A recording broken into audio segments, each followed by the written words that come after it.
네, 우리는 지난 금요일에는 주님이 시간의 주인이 되신다고 하는 것과 그리고 예수님이 시간을 어떻게 사용하시는가를 보았습니다. 그리고 시간에 있어서 가장 중요한 것은 시간의 예산을 세워라 하는 것이었습니다. 시간의 예산을 세워라. 우리가 시간의 예산을 세우고 바르게 사용하기 위해 알아야 될 그런 몇 가지 원칙이 있습니다. 특별히 예산을 세우지 못한 시간, 이런 시간을 이제 방치된 시간이라고 할 수 있는데, 이런 그 방치된 시간에 관한 법칙이 있는데, 첫 번째 법칙은 방치된 시간은 약점을 향해 흐른다는 것입니다. 시간이 계획되지 아니하면 시간을 사용할 때에 내가 잘할 수 있는 것이 아닌 잘 못하는 것에 자꾸 집중하게 되는 것입니다. 그래서 내 약점을 향해서 시간을 흐르고 자꾸 그것을 메꿔 보려고 하는 그러한 성향을 우리가 가지고 있습니다. 시간 사용에서 제일 중요한 것은 시간을 가장 중요한 일을 위해 확보해 놓는 것인데, 그것이 확보되지 않으면, 예산이 세워지지 않으면 시간은 자연스럽게 우리의 약점을 채우려는 것으로 자꾸 흘러갑니다. 근데 약점을 채우는 것 자체가 나쁜 것은 아닙니다. 우리에겐 강점이 있고 약점이 있는데, 약점을 채우는 것 자체가 나쁜 건 아닌데, 시간의 더 많은 부분이 내 강점을 지속시키고 더 잘하도록 하는데 사용하는 것이 약점을 보강하는 데 사용하는 것보다 훨씬 더 효과적이고 삶을 더 의미 있게 해준다고 하는 것이에요. 그래서 시간이 방치되어 약점으로 자꾸 흘러가게 되면 그 시간 자체는 효과가 없는 시간이 되고 마는 것입니다. 그래서 시간을 미리 예산하는 게 매우 중요합니다. 하나님은 우리에게 사명을 주셨는데, 사명은 그냥 생뚱맞게 주신 것이 아니라 우리가 가지고 있는 재능이나 능력이나 영적 은사나 지금까지 내가 살아온 삶의 경험이나 내가 지금까지 해오는 어떤 일들, 이러한 것들과 연관되어 있습니다. 전혀 내 능력, 재능, 은사와 무관한 사명이 딱 이상하게 주어지는 것은 아닙니다. 그러니까 이 시간이 제대로 사용하기 위해서는 사명과 연결이 된 것이고, 사명을 위해 예산이 잡혀 있지 않으면 시간은 내 사명과 무관한 또 이 내 약점 있는 것으로 흐르게 된다고 하는 것이죠. 두 번째 법칙은 방치된 시간은 다른 사람에 의해 좌우된다는 것이에요. 우리가 시간을 세우지 않으면 다른 사람들이 우리 삶에 들어와서 우리 시간을 가져가 버립니다. 누군가가 우리에게 무엇을 부탁하기도 하고 무엇을 해야 된다고 하기도 하고 하는 그러한 일들이 일어나는데, 이것을 거절하는 게 결코 쉬운 일이 아닙니다. 내 시간 예산이 세워져 있지 않다고 하면 누가 도움을 요청할 때 거절할 수 없습니다.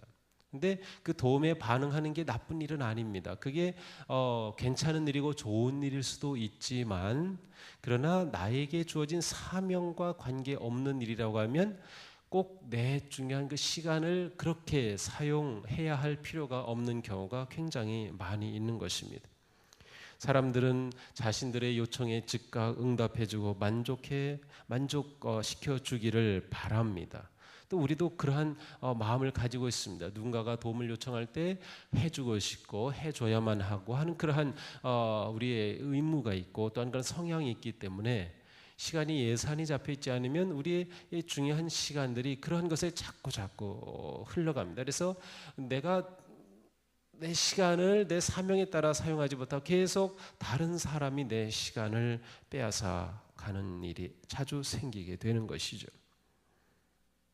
우리는 여기서 굉장히 혼란이 있을 수 있습니다. 저도 목회자로서 누가 어떠한 도움을 요청할 때, 무엇을 해야 될 때 갑자기 뭐를 해야 된다고 하면 굉장히 당황스러울 때가 많이 있어요. 분명히 나는 지금 계획을 세우고 또 내가 지금 중요한 일을 하고 있는데 이거 해야만 합니다. 오늘이 끝입니다. 막 그런다고 하면 저는 그 시간 잠깐 비는 것 같지만 흐름이 깨져버려요. 예를 들어 설교를 준비하고 있다고 하면 그 영감이 떠오르고 막 흐름이 있는데 전화가 와서 그것이 딱 멈춰지고 이거 해야 됩니다 하면 제가 그것을 하는 게 너무 부담스러워요. 저는 거절을 잘 못하는데 요즘 제가 자꾸 하려고 합니다. 그래서 상처받아도 할 수 없어요. 어떤 경우에는 죄송합니다. 제가 그것은 오늘 할 수 없습니다. 그리고 제가 안 해도 될 것 같으면은 최대한 다른 부교육자나 다른 분들이 할 수 있도록 그렇게 하려고 합니다. 근데 그게 결코 쉽지 않아요. 그리고 그렇게 하고 나면 또 힘들다고 하는 말 듣고 하면 제가 너무나도 저도 힘들어지고 굉장히 어렵습니다. 근데 시간이 자꾸 다른 일에 뺏기게 되는 것이에요. 세 번째 법칙은 방치된 시간은 급한 일로 흘러갑니다. 우리가 시간을 미리 예산해 놓지 않으면 언제나 시간 사용은 급한 일로 흘러가죠. 우리는 급한 일과 중요한 일을 혼동하기 쉽습니다. 급한 일이 중요한 일이 아닙니다. 물론 급하고 중요한 일도 있습니다. 우리 살아가다 보면 예기치 않게 급한 일이 생기기도 하고 그것은 아주 중요한 일입니다. 예를 들면 초상이 생겼다. 그러면 아무리 모든 목회 일정이 있어도 그 일정은 순간 멈춥니다. 그리고 조문하고 예배하는 그러한 일정을 딱 잡고 하는 그러한 일이 있어요. 그것은 급한 일이지만 아주 중요한 일이기 때문에 언제 일어나더라도 그것은 즉각적입니다. 그러나 어떤 경우는 급하지만 중요하지 않은 것들이 굉장히 많이 있어요. 그러니까 이것은 미리 시간 예산을 세우지 않게 되면은 우리의 시간은 자꾸 급한 일로만 흘러가고 정작 해야 될 일은 놓치게 돼요. 자, 그런데 이렇게 되면 사실은 중요한 일을 못하게 되고 또 그래서 급한 일이 더 많이 생깁니다. 시간을 미리미리 세우면 그 시간에 따라서 계속하면 되는데 예산을 세우지 않고 하면 꼭 마감 일자가 되어서 하지 않을 수 없는 상황에 가서 꼭 그 일을 해야 되는 상황이 생겨. 그러면 다른 일들은 못하게 되고 계속 그렇게 급한 일만 따라가게 되는 것이죠. 네 번째 법칙은 방치된 시간은 대중의 갈채를 받는 일에 쓰이게 된다고 하는 것입니다. 우리가 예산에 넣지 않은 시간은 즉각적으로 최대의 찬사를 받을 일을 향해 자연스럽게 흘러갑니다. 그것이 우리의 성향이기 때문입니다. 우리는 다른 사람들이 좋아하는 일에 내 시간을 사용하고 싶어하고 다른 사람들이 기뻐하는 일에 내 시간을 사용하고 싶어합니다. 그러나 시간을 미리 예산에 넣지 않으면 우리는 대중의 갈채를 받고 인기를 얻고 하는 것에 시간이 흘러가기 쉬운 거죠. 자, 우리가 살아가면서 잃어버리는 시간들이 많이 있습니다. 우리가 내면 세계의 질서를 세우기 위해서는 시간 사용은 아주 중요한 영역인데 잃어버리는 시간들을 우리가 어떻게 찾아내야 할까? 시간 예산을 세우면서 어떻게 잃어버린 시간들이 없도록 정말 하루 우리에게 주신 1440분 24시간을 어떻게 정말 가치 있고 의미 있게 바르게 사용할 것인가 하는 것은 매우 중요합니다. 자, 그러기 위해서 중요한 것은 첫째로 자신의 생활 리듬을 아는 것이 매우 중요합니다. 요즘은 굉장히 생활이 어떤 자연적인 주기, 밤과 낮의 주기와는 정반대로 하는 경우 있습니다. 뭐 경비를 하는 일을 하시는 분들은 대개 교대하는 시간이 이게 어떤 경우에는 낮에 주무셔야 되고 밤에 일하게 되고 그렇게 되면은 이 밤낮이 바뀌면서 우리 신체 주기가 굉장히 적응이 잘 안 되고 힘든 경우도 있어요. 어쨌든 자기 자신의 생활 리듬을 한번 이렇게 살펴보시면 내 생활 리듬은 어떻게 따라가는 게 가장 좋다라고 하는 것을 대강 아실 수 있을 것입니다. 아니면 한 일주일 정도 내가 시간 사용을 어떻게 하는지 일어나고 몇 시에 일어나고 몇 시에 자고 하는 것을 꼼꼼하게 이렇게 기록해 놓으면 내 일주일의 시간을 쭉 보면은 자신의 시간 사용을 분석해 볼 수 있는 것이죠. 저 같은 경우에는 오전에 모든 일에 집중이 아주 잘 됩니다. 그래서 새벽 예배가 끝나게 되면 그 후에 저는 기도와 묵상과 말씀 연구와 설교 준비가 오전에 많이 집중적으로 일어납니다. 또한 이 시간은 대체적으로 방해를 받지 않습니다. 오후 시간이 되면은 이 뜻하지 않은 전화가 오기도 하고 약속을 잡으려고 하고 막 그런 것들이 많이 일어나지만 오전에는 그런 것들이 별로 없습니다. 그래서 방해받지 않고 집중할 수 있는 시간이죠. 제 몸의 컨디션도 저는 오전이 자고 일어났을 때 오전이 아주 좋습니다. 한 11시, 12시 정도 넘어가면 벌써 몸이 컨디션이 이렇게 떨어지는 것을 느끼죠. 그리고 오후가 되면 굉장히 피로감을 느낍니다. 또 여러분도 이미 겪으셨지만 50, 60 이렇게 연세가 드시면서 굉장히 체력이 오후가 되면 고갈되는 것을 느낍니다. 집중력이 약해지고 그래서 오후에는 잠깐 쉬는 시간이 필요합니다. 10분을 쉬던 30분을 쉬던 대체적으로는 점심 식사 후에 아니면 그 시간에 잠깐 쉬는 휴식이 필요하죠. 그렇게 하고 나면 평온한 마음을 가지고 나머지 오후 시간을 보내고 또 사람들을 만나고 할 수도 있습니다. 주간으로 볼 때 저는 목요일로 들어가면 굉장히 긴장하기 시작합니다. 목요일 되면 주보 기한을 계획하기 시작하는데 그렇게 되면 벌써 설교에 대한 압박이 오고 금요일 오전까지는 설교 원고가 완전히 끝나야 주보에 들어가기 때문에 굉장한 압박감을 느끼기 시작해서 목요일이 되면은 누군가 만나고 약속하는 거 아주 싫어집니다. 막 그래가지고 굉장히 제가 긴장하게 되기 때문에 그래서 가능하면 그러한 어떤 사람들을 만나고 하는 일들은 그 전에 하려고 하죠. 그래서 제가 잡아놓은 것은 신방은 수요일에 하는 것으로 잡아놓았습니다. 물론 이번 7, 8월 여름 동안에는 제가 일단 그러한 정기적인 신방은 하지 않고 지나왔어요. 그래서 다시 이제 정기적인 신방을 하면 수요일로 잡아놓습니다. 목요일 들어가면 제가 자꾸 긴장하게 되고 사람 만나는 게 예민해지고 그리고 저도 모르게 자꾸 부정적인 그러한 예민한 반응을 하게 되기 때문이죠. 저는 취침 시간이 제가 잡아놓은 것은 9시 30분입니다. 그래야 4시 반에 일어나도 하루가 피곤하지 않습니다. 저는 최소한 7시간, 저는 7시간 30분은 자야 되는데 그렇게 자는 적은 또 거의 없어요. 근데 그렇게 자야만 제 몸이 보통 컨디션이 유지되는 것을 제가 압니다. 근데 아무래도 청소년인 자녀들이 있다 보니까 이게 시간 그렇게 잔다고 하는 것이 굉장히 어렵기도 합니다. 어쨌든 저는 최대한 그렇게 일찍 자려고 합니다. 그래서 대체로 저에게 밤 10시 이후에 보내는 뭐 문자나 카톡이나 뭐 그런 것은 제가 거의 받지를 못합니다. 그 시간에 굉장히 시간이 그 귀가 예민하기 때문에 아랫집에서 울리는 자명종에 제가 깨고 뭐 하여튼 굉장한 조그만 소리에도 제가 방에서 문을 꽉 닫고 자고 있다가 거실에서 아내가 컴퓨터 치는 그 키보드판 소리 때문에 깹니다. 그러니까 조그만 소리도 깨기 때문에 문자가 오면 요즘 뭐 알려주잖아요. 뭐 카톡 삐빅 뭐 그렇게 알려주면 그거 좀 금방 깨어요. 그래서 그때는 그것을 다 죽이고 소리 들리지 않게 하고 잡니다. 그렇지 않으면 모든 게 자꾸 깨기 때문에 그렇게 하지 않으면 제가 하루를 살아가는 게 어렵죠. 제 삶의 리듬을 제 스스로가 찾아가고 그것에 맞추는 것이 굉장히 필요하고 좋은 것입니다. 두 번째로는 시간 사용의 바른 기준을 세우는 것이죠. 우리가 살면서 필요한 지혜는 좋은 것을 택하는 게 아니라 최선의 것을 택하는 것입니다. 좋은 것을 택하는 것이 아니라 최선의 것을 택하는 것이다. 우리에게는 해야 될 좋은 게 너무나도 많습니다. 그러나 최선을 택하지 않으면 우리의 삶은 낭비되는 것입니다. 때로는 최선의 것을 위해서는 정말 하고 싶은 것을 포기해야 할 때도 있습니다.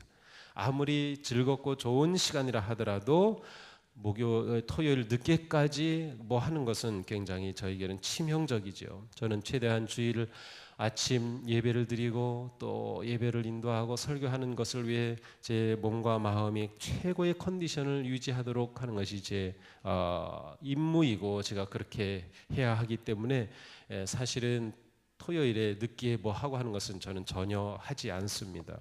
뭐 피치 못할 일이 있다든지 뭐 문상 예배를 하든지 뭐 그런 것이 될 경우에는 그때는 뭐 가게 되지만 그렇지 않은 경우에는 토요일 늦은 시간에는 아무것도 제가 잡지를 않죠. 근데 이것은 결코 저에게도 쉬운 일은 아닙니다. 왜냐하면 다른 분들에게 필요한 것을 제가 해주고 싶은 그런 마음이 있고 또 그렇게 하면 우리 모두는 다 내가 즐겁고 합니다. 그렇지만 그것이 시간 사용에 있어서 최선의 선택이 아니라고 하면 시간 사용을 잘 못하는 것이 될 수 있기 때문입니다. 점점 나이가 들면 사람은 어떤 자리, 명예, 힘의 유혹을 많이 받는 것 같습니다. 저는 계속해서 제 나름대로의 원칙을 세우고 있습니다. 그래서 제 시간이 바깥으로 나가는 것을 저는 최대한 자제를 하고 있습니다. 그렇게 하지 않으면 제가 하는 동수교회 목회 자체도 버거워지기 때문이죠. 그래서 제가 충분한 시간을 가지고 준비할 수 있는 것이 아니라고 하면 그리고 제가 동수교회 목회하는 것에 영향을 미칠 일이 아니면 제가 허락하지만 영향을 미칠 것은 거절한다고 하는 것이 제가 세운 원칙입니다. 따라서 저에게 뭐 한 달 전 정도에 무슨 어디 뭐 집회를 해달라 부탁하면 저는 90%, 99%는 거절입니다. 제가 그것을 준비하겠다고 받는 순간 그때부터 그것을 준비하고 해야 되고 압박을 받고 하면서 제 일반적인 우리 교회 목회 흐름이 깨지기 때문이죠. 아마 이것을 저랑 같이 공부하는 분들은 아시는지 저에게 내년 2월에 있을 집회를 부탁해 왔어요. 그래서 그것은 제가 허락을 했습니다. 제가 시간이 충분하고 준비하고 여유 있게 이제 시간 사용을 하면서 가능한 거죠. 그러나 한 2주 전에 어디서 부흥회 부탁이 왔어요. 그러나 저는 거절을 했어요. 그것은 제가 할 수 없습니다. 저에게 그것은 제가 잘 할 수 있는 기간이 아닙니다라고 거절을 했습니다. 여러분들이 저를 위해서 기도할 때 제가 세계적인 목사가 되게 해달라고 기도하지 마세요. 그러면 제가 밖으로 나도나 다니게 됩니다. 유명한 목사가 되달라고 기도하지 마시고 우리 교회 담임 목사가 우리 교회 교역자들이 시간 관리를 잘하고 자신의 몸과 마음과 영혼의 건강을 잘 지키는 청지기가 되게 해달라고 기도해 주셔야 됩니다. 제가 점점 나이가 들수록 저는 유혹을 받습니다. 여러분들이 제 유혹의 부촉이면 절대로 안 됩니다. 그것은 저를 사랑하는 것이 아닙니다. 우리의 시간 사용의 원칙은 소명과 연결이 됩니다. 나는 무엇을 위해 부름을 받았는가를 물어봐야 합니다. 내게 주신 제한된 시간으로 나는 그 목적을 위해 무엇을 필수적으로 해야 하는지 알아야 하는 것이죠. 오늘 본문 누가복음 4장에서 예수님은 사람들이 자기를 더 붙잡아 두려고 합니다. 이 얼마나 좋은 일입니까? 그 동네에 들어가서 복음을 전해 사람들이 더 머물라고 하고 그들과 더 시간을 보내고 굉장히 좋을 것 같은데 예수님이 거절하십니다. 그들과 함께 있는 게 나쁘기 때문에 거절하신 게 아닙니다. 예수님에게는 해야 될 중요한 우선순위가 있었기 때문이죠. 그래서 예수님 분명히 말씀하시죠. 나는 다른 동네에 가서 복음을 전하여야 하겠다. 그 일을 위해 내가 왔다고 하셨어요. 그래서 예수님은 자신의 사명이 뭔가를 아셨기 때문에 중요한 일도 거절하셨던 것이죠. 좋은 것이 아니라 최선의 것을 선택하는 게 지혜로운 시간 사용이다라고 하는 것입니다. 세 번째로 시간 예산을 충분히 미리 세워야 한다는 것입니다. 이 원칙은 싸움에서 이기느냐 지느냐를 결정하는 매우 중요한 원칙입니다. 골든 맥도널드 목사님 같은 경우는 8주 전에 스케줄은 미리 세워가지고 사용한다는 원칙을 세워놓고 있습니다. 따라서 미리 시간을 세워 놓으면 누가 어떤 것을 요청했을 때 내가 중요한 일을 위해 사명을 위해 시간을 잡아놓았기 때문에 그 시간을 뺏기지 않는 겁니다. 근데 받는 유혹은 무엇인가 하면 내가 그 시간을 잡아놨어도 이게 내가 유명해지는 것이고 알려지는 것이고 그런 것이면 그 시간을 포기하고 받아들이게 되기도 합니다. 제가 받는 유혹이 그런 것이 있어요. 그러니까 이 시간 사용에 있어서 미리 예산 세우는 게 아주 중요한데 왜냐하면 예산을 미리 세워야 중간에 비집고 들어올 때 빈자리에 넣게 됩니다. 중요한 시간은 내가 사명을 위해 잡아놓은 시간들이 있고 무엇을 요청하는 시간들은 그 외에 빈자리로 밀어넣으면 내가 중요한 것들은 다 할 수 있게 돼요. 그러면 문제가 없어요. 근데 예산을 미리 세워놓지 않으면 중요한 자리에 다른 시간이 앞에서 말씀드린 것처럼 다른 사람이 밀고 들어와서 그 시간을 빼앗아가 버리는 것이죠. 그리고 미리 세운 예산의 시간은 계획대로 지키는 게 매우 중요합니다. 예산은 세웠는데 예산대로 쓰지 않으면 의미가 없는 것과 마찬가지입니다. 그래서 시간 예산을 충분히 세워라.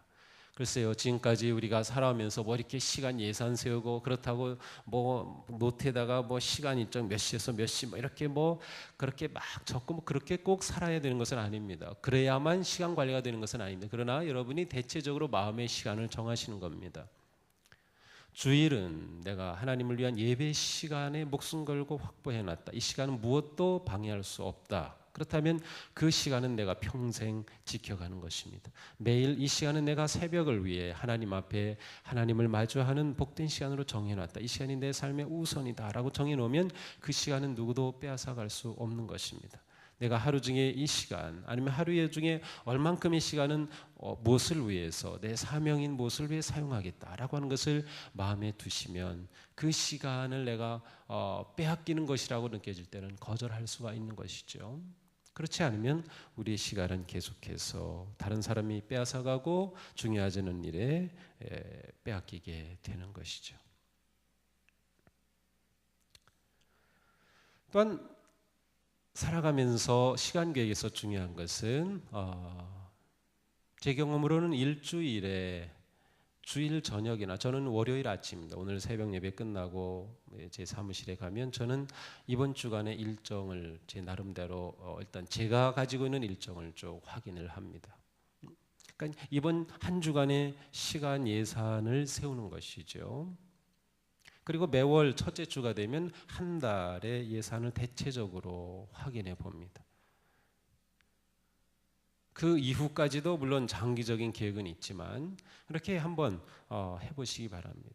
그리고 매일 새벽 예배를 드리고 기도하는 후에 내가 오늘 하루의 시간을 하나님 앞에 이렇게 보내고 싶다 하는 마음을 한번 가져보세요. 그러면 그 하루가 조금씩 달라질 수 있고 그리고 내가 하나님 앞에서 기도하면서 계획한 시간대로 살아가게 되면서 내 삶에 자신감이 생깁니다. 그리고 내 삶이 감사해지고 내 삶이 아주 소중해지는 것을 느낄 수 있습니다.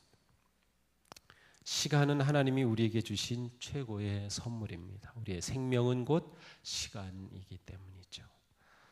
우리 모두 시간을 잘 사용할 수 있는 지혜가 넘치게 되기를 원합니다. 시간을 우리가 얼만큼 사용하느냐에 따라서 똑같은 시간이지만 아름답고 더 복되고 하나님께서 기뻐하실 그러한 삶으로 세워질 수 있는 것입니다. 이것은 우리 모두가 하나님이 주신 시간을 바르게 사용하여서 하나님의 큰 기쁨과 영광이 되는 그런 성도들이 되시기를 주님의 이름으로 축복합니다. 기도하겠습니다.